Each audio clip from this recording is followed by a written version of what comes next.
हम जिस युद्ध के बारे में बात करने जा रहे हैं उस युद्ध में ना तो गोली चली ना ही धमाके हुए। ये युद्ध विचारों का था। हाँ, ये बात जरूर है कि विचारों के इस युद्ध ने कई देशों को बर्बाद कर दिया, उनके टुकड़े कर दिए और ये युद्ध जाना गया कोल्ड वॉर के नाम से। इस युद्ध में एक तरफ था यूएसएसआर और दूसरी तरफ the United states of America. आखिर क्या था ये कोल्ड वॉर और क्यों इस युद्ध को इतिहास के सबसे खतरनाक युद्ध के तौर पर देखा जाता है? वर्ल्ड वॉर 2 के खत्म होने के साथ ही कई बड़े यूरोपियन साम्राज्य डूब गए और उदय हुआ वर्ल्ड के 2 सुपर पावर्स का। इनमें से एक था यूएसएसआर और दूसरा the United states of America. भले ही विश्व युद्ध के दौरान दोनों देश एलाइज रहे हो, लेकिन युद्ध समाप्ति के तुरंत बाद इन दोनों देशों के बीच एक नया युद्ध ठन गया था। ये युद्ध था विचारों का और इकोनॉमिक पॉलिसीज का। एक तरफ यूएसएसआर पूरी दुनिया में कम्युनिज्म को बढ़ावा देना चाहता था, वहीं दूसरी ओर अमेरिका का एकमात्र मकसद था कि कैपिटलिज्म का बोलबाला विश्व के हर देश में हो। इन दोनों देशों के इस आपसी रंजिश में इनका अपना तो कुछ खास नहीं गया, लेकिन एशिया समेत विश्व के कई देशों को इस वॉर का खामियाजा भुगतना पड़ा। इस युद्ध में कभी भी अमेरिका और यूएसएसआर एक दूसरे के खिलाफ हथियार लेकर युद्ध में आमने सामने नहीं उतरे, लेकिन विचारों के युद्ध की वजह से इस युद्ध को कोल्ड वॉर का नाम दिया गया। 1930 में जोसेफ स्टालिन ने यूएसएसआर की सत्ता अपने हाथ में ले लिया। इसके बाद नवंबर 1933 में American president Franklin D Roosevelt ने सोवियत के साथ अपने रिश्तों को सही करना चाहा, जिसके लिए उन्होंने एम्बेसडर विलियम ब्यूलिट को मॉस्को भेजा। लेकिन उनका ये एक्सपीरियंस मॉस्को को लेकर अच्छा नहीं रहा, जिसके बाद यूएस और सोवियत के रिश्तों में दरार कायम हो गया। इसी समय में यूएसएसआर कई देशों पर लगातार इन्वेशन करते हुए अपनी टेरिटरी को बढ़ा रहा था और साथ ही साथ अपने फोर्सेस को स्ट्रॉन्ग कर रहा था, जिसकी वजह से यूएस को सोवियत से खतरा महसूस होने लगा। 1940 सेकेंड वर्ल्ड वॉर का समय चल रहा था और इस वक्त 3 सबसे ताकतवर देश यूएस, ब्रिटेन और यूएसएसआर ने एक अलायंस बनाई, जिसके कारण हिटलर को हार का सामना करना पड़ा। 1945 में वॉर खत्म होने के बाद अलायंस अभी भी मौजूद थी, पर अमेरिकन प्रेसिडेंट हैरी ट्रूमैन ने सोवियत प्रीमियर जोसेफ स्टालिन को कॉन्फ्रेंस से बेखबर रखते हुए लोगों के बीच एक न्यूज शेयर की, जहां उन्होंने न्यूक्लियर वेपन्स के सक्सेसफुल टेस्टिंग की अनाउंसमेंट की। कुछ हफ्तों के अंदर अगस्त 1945 में यूएस ने जापान के 2 शहर हिरोशिमा और नागासाकी पर एटॉमिक बॉम्ब गिराए और जापान को हार मानना पड़ा। स्टालिन को अमेरिका के एटॉमिक प्रोजेक्ट की जानकारी पहले से ही थी, इसलिए जब उसने सुना कि हिरोशिमा पर एटम बॉम्ब गिराया गया है तो उसने इस न्यूज पर बहुत एहतियात बरतते हुए रिएक्ट किया। स्टालिन ने यूएस के एटॉमिक बॉम्बिंग पर रिएक्ट करते हुए इसे मानवता के खिलाफ बताया था। उसका ये भी कहना था कि अब अमेरिका अपने एटम बॉम्ब का प्रयोग यूएसएसआर के खिलाफ भी करेगा। हालांकि उनका ये डर वाजिब भी था, क्योंकि यूएस के पास अब एटॉमिक बॉम्ब था, जिससे सोवियत को ये डर हो गया कि यूएस इस बात का एडवांटेज जरूर उठाएगा। इसलिए अब यूएसएसआर भी अपना एटॉमिक बॉम्ब बनाने की जद्दोजहद में जुड़ गया और फाइनली 1949 में अपना पहला एटॉमिक बॉम्ब की टेस्टिंग भी कर ली। लगातार हुए 2 विश्व युद्ध के कारण दुनिया भर के सारे देशों की हालत काफी खराब थी। ऐसे में अमेरिका और सोवियत दुनिया के सबसे ताकतवर देश बनकर सामने आए। इसके बाद दोनों में सबसे ताकतवर बनने की होड़ शुरू हुई और साथ ही शुरू हो गया कोल्ड वॉर। इतना ही नहीं, 1945 में हुए पॉट्सडैम कॉन्फ्रेंस के दौरान पोलैंड के बाउंड्री को लेकर सोवियत नाराज था, जो कोल्ड वॉर के कई कारणों में से एक बना। कम्युनिज्म आइडियोलॉजी को पूरे दुनिया भर में फैलने से रोकने पर उठाए जा रहे अमेरिका के कदम को लेकर Soviet union leader Joseph Stalin ने इसे आने वाले वॉर का इशारा समझा। जैसा कि अमेरिकन प्रेसिडेंट ट्रूमैन ने ऑलरेडी मार्शल प्लान को बनाकर दुनिया के सभी देशों को कम्युनिज्म से बचाने का प्लेज ले लिया था, वैसे ही यूएसएसआर ने भी द कॉमन फॉर्म को पेश करके अमेरिकन डॉलर इकोनॉमिक सिस्टम को क्रिटिसाइज किया और कम्युनिस्ट कंट्रीज को कैपिटलिज्म से बचाने के लिए अपना सपोर्ट दिखाया। इतना ही नहीं, अमेरिका के बढ़ते इन्फ्लुएंस के चलते यूएसएसआर ने यूरोप को पॉलिटिकल बाउंड्री में बांट दिया और इसका नाम रखा आयरन कर्टेन। ये दीवार यूरोप को सीधे 2 भागों में बांटती थी। एक तरफ था यूएसएसआर सपोर्टेड ईस्टर्न यूरोप और दूसरी तरफ था वेस्टर्न यूरोप, जो कि कैपिटलिज्म से इन्फ्लुएंस था। इसी दौरान बर्लिन वॉल भी बनाया गया था, जिसके टूटने के बाद इसे कोल्ड वॉर के मेमोरियल के तौर पर देखा जाता है। इस लड़ाई के दौरान दोनों में से किसी देश ने भी दूसरे के खिलाफ डायरेक्ट वॉर घोषित नहीं किया, क्योंकि वो अच्छे से जानते थे कि दोनों के पास एटॉमिक बॉम्ब की क्षमता थी, जिससे वो एक दूसरे को काफी ज्यादा नुकसान पहुंचा सकते थे। इसी वजह से ये पहली युद्ध बनी जहां वेपन्स का इस्तेमाल बेहद कम देखने को मिला। वर्ल्ड वॉर 2 के अंत के साथ ही स्टालिन की लीडरशिप में कम्युनिज्म पूरे यूरोप में फैलता जा रहा था। छोटे देशों को मिलाकर ऑर्गेनाइजेशन बनाने का दौर शुरू हो चुका था और ये सबसे पहले यूरोप से शुरू हुआ था, जहां वेस्टर्न यूरोप के अधिकतर कंट्रीज यूएस से मिल गए, वहीं ईस्टर्न यूरोप के अधिकतर कंट्रीज यूएसएसआर के साथ हो गए और इसीलिए इसे आगे चलकर वेस्टर्न एंड ईस्टर्न अलायंस का नाम दिया गया। स्टालिन के जीवन का एकमात्र लक्ष्य बन गया था कम्युनिज्म को बढ़ावा देना। दूसरी ओर अमेरिका भी कैपिटलिज्म को एग्रेसिवली बढ़ावा दे रहा था। इसी बीच यूरोप के देश अपना अपना अलाइनमेंट देख रहे थे, लेकिन बर्लिन के हालात अलग थे क्योंकि जर्मनी सोवियत ऑक्यूपाइड जोन और अमेरिकन ऑक्यूपाइड जोन में बटा हुआ था। बर्लिन उन दिनों वेस्टर्न और ईस्टर्न बर्लिन में बंटकर जर्मनी को डिवाइड करता था। ऐसे में जर्मनी पर अपना पूरा इन्फ्लुएंस करने के लिए स्टालिन ने 1948 में वेस्टर्न बर्लिन को जोड़ने वाले सारे एयरलाइंस, रोडवेज और कैनाल्स को बंद कर दिया ताकि वहां के लोग झुक जाए। ऐसे में वेस्टर्न बर्लिन को मदद पहुंचाने के लिए अमेरिका ने एयरक्राफ्ट्स का सहारा लिया और लगभग 1 साल तक कार्गोस के जरिए अपने एलाइज को मदद पहुंचाई। अमेरिका के इस एक्ट को बर्लिन एयरलिफ्ट का नाम दिया गया। हालांकि इस तरह बर्लिन स्टारवेशन से तो बच गया, लेकिन पूरा यूरोप इस एक्ट के बाद युद्ध के कगार पर आ गया। इस एक्ट के बाद कोल्ड वॉर ने एक अलग लहर पकड़ ली। अप्रैल 1949 में नेटो बनाया गया। इसमें यूनाइटेड स्टेट्स और वेस्टर्न यूरोप के अधिकतर देश शामिल थे। इस ऑर्गेनाइजेशन ने यह अनाउंस किया कि नेटो के आर्टिकल 5 के अकॉर्डिंग कोई भी देश अगर नेटो मेंबर्स पर अटैक करता है तो बाकी के सारे देश मिलकर उससे लड़ेंगे। नेटो के इस तरह के प्लेज ने कोल्ड वॉर को और हवा दे दी। कोल्ड वॉर की सरगर्मी के बीचों बीच अब एशियन देश भी झुलसते जा रहे थे। ऐसी स्थिति कोरिया में भी बनी, जब कोरिया में भी अमेरिका और यूएसएसआर ने अपना अपना वर्चस्व बना लिया। ऐसे में नॉर्थ कोरिया कम्युनिज्म के सपोर्ट से फॉर्म हुआ और वही साउथ कोरिया अमेरिकन कैपिटलिज्म से प्रभावित होकर अपना देश बना लिया।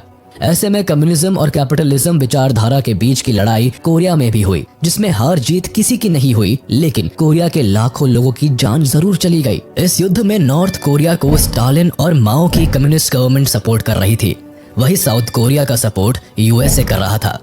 दोनों यही चाहते थे कि पूरे कोरिया पर उनका अकेला राज हो। 1950 से लेकर 1953 तक कोरियन वॉर हुई, जहां नॉर्थ कोरिया और साउथ कोरिया एक दूसरे को इन्वेड करने के लिए लड़ रहे थे, जिस वजह से लाखों लोग मारे गए और दोनों देशों को काफी नुकसान उठाना पड़ा। कुछ समय बाद सोवियत ने भी ईस्टर्न अलायंस बनाया, जिसे वॉर्सो ट्रीटी का नाम दिया गया। इसे 1955 में नेटो के अगेंस्ट बनाया गया था।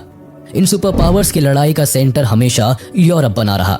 दोनों ही देशों ने इन छोटे कंट्रीज को अपने साथ लाने के लिए दिमाग और ताकत का इस्तेमाल किया।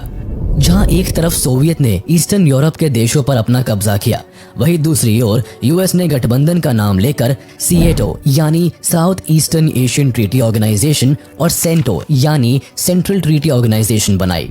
अमेरिका को ऐसा करते देख सोवियत ने चाइना, नॉर्थ कोरिया, वियतनाम और इराक से अच्छे रिलेशंस बनाए। ऐसा करने के पीछे ये दोनों सुपर पावर्स का भी अपना फायदा था। जैसे Arabian countries like Kuwait, Saudi Arabia और इराक में काफी भारी मात्रा में तेल और नेचुरल रिसोर्सेज पाए जाते हैं, जो इन्हें इकोनॉमिकली मजबूत कर सकता था। वही अपने आर्मी को पूरी दुनिया में रखने के लिए इन कंट्रीज को छोटे देशों का सहारा लेना पड़ता था। ड्यूरिंग कोल्ड वॉर ऐसे कई सिचुएशन बनी जब दोनों ही देश आमने सामने आ गए। इस वॉर के दौरान कई सारी लड़ाइयां लड़ी गई, जैसे 1950 से लेकर 1953 तक नॉर्थ कोरिया और साउथ कोरिया में हुई कोरियन वॉर, 1958 से लेकर 1962 तक बर्लिन वॉर, 1960 कॉन्गो वॉर और फिर वियतनाम वॉर जैसी और भी कई लड़ाइयां हुई, जिसमें दोनों ही देश एक दूसरे के अगेंस्ट में खड़े थे। दोनों ही देशों ने एक दूसरे को मिसाइल की ताकत से डराने की कोशिश कर रहे थे और इसी दौरान 1962 में क्यूबन मिसाइल क्राइसिस हुआ, जिससे दोनों ही कंट्रीज में वॉर का माहौल बनने लगा, क्योंकि यूएस ने सोवियत की मिसाइल बेस को क्यूबा में देखा, जो फ्लोरिडा से 90 माइल की दूरी पर थी, और अमेरिका के प्रेसिडेंट जॉन एफ कैनेडी ने इन मिसाइल्स को हटाने की मांग करते हुए सोवियत के इस बर्ताव को न्यूक्लियर स्ट्राइक का इशारा मान रहे थे।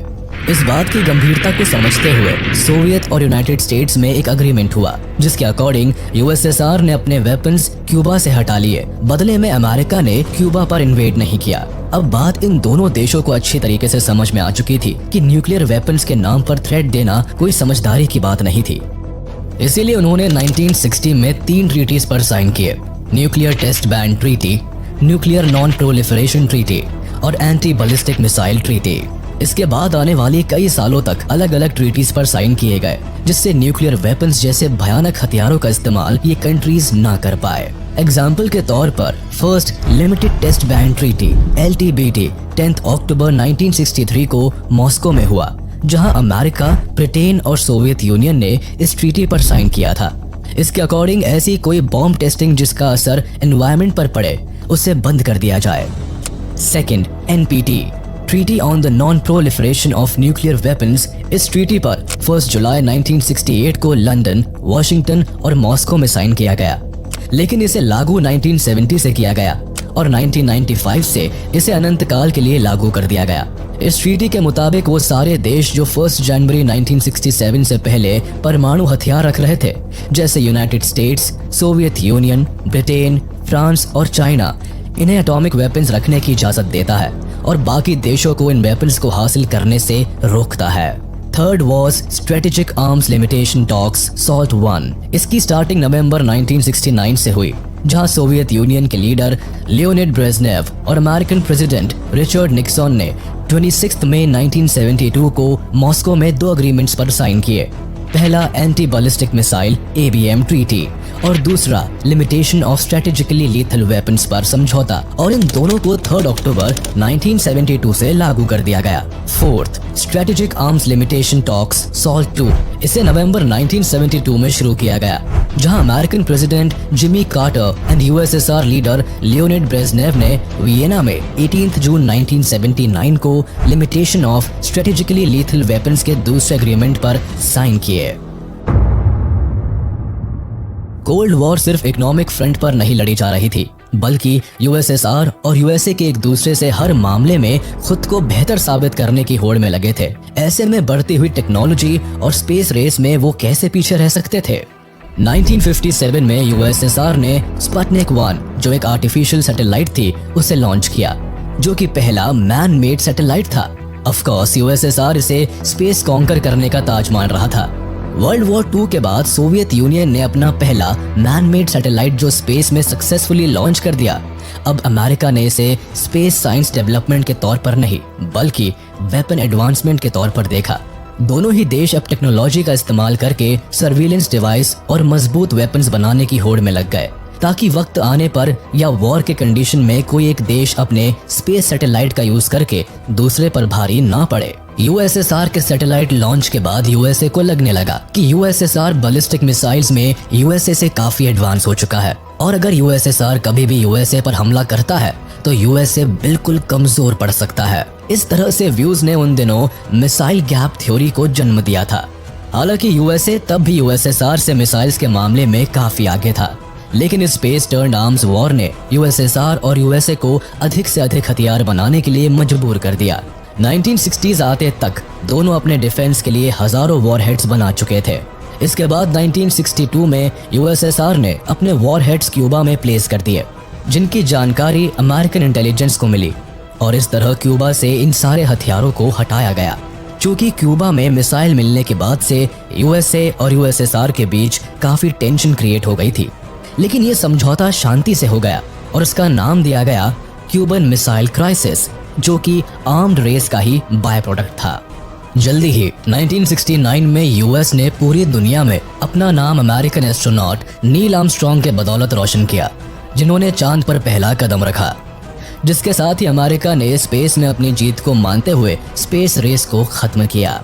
कोल्ड वॉर अब भी जारी था। दोनों ही देश वेपन्स की प्रोडक्शन भारी मात्रा में कर रहे थे एंड इसे सीक्रेटली सप्लाई कर रहे थे।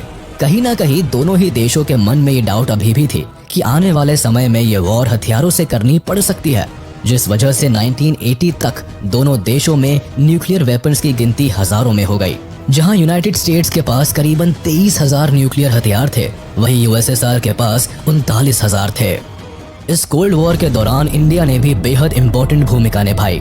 नॉन अलाइंड मूवमेंट के लीडर होने के नाते भारत ने कई न्यूली इंडिपेंडेंट कंट्रीज को सुपर पावर्स के हाथों में जाने से रोका और खुद को भी दोनों देशों के विवाद से दूर रखा।